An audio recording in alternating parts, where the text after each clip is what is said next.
Et dans l'émission Made in France ce matin, avec Anissé Minda. Bonjour Anissé. Bonjour Thomas, bonjour à tous. Ce matin, c'est savoureux puisqu'on fête ensemble les 30 ans d'un monument du goûter. La brioche fourrée Peach. Oui, elle a été inventée en 1986 par la société Brioche Pasquier dans le petit village des Serqueux.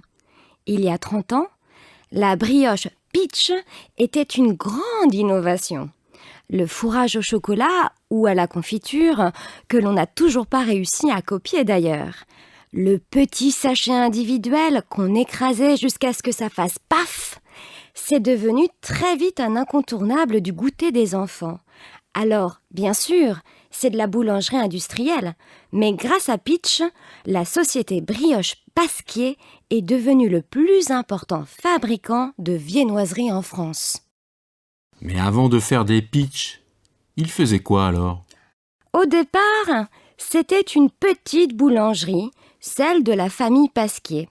Mais dans les années 70, les enfants du père Pasquier ont eu l'idée de vendre les brioches familiales dans les supermarchés. C'est par exemple les premiers à les emballer dans un sachet plastique refermable avec la date de fabrication.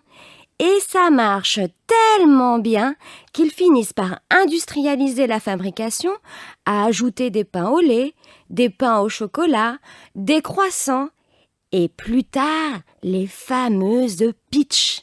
Leur petit atelier devient alors une usine. Alors, c'est une réussite française ? Ou ça marche aussi à l'étranger ? C'est une réussite française, mais actuellement, 20% de ces ventes se font à l'export. Et maintenant, ils essayent de vendre la Peach aux États-Unis. Alors, les débuts sont assez bons déjà, pourtant ce n'était pas évident, parce que les Américains ne font pas de goûter. Vous savez, ils se réveillent et ils mangent tout le temps. Ils préfèrent vraiment les snacks. Brioche Pasquier, sa célèbre Peach, qui est passée de la boulangerie artisanale à la multinationale de la viennoiserie, dans Made in France ce matin.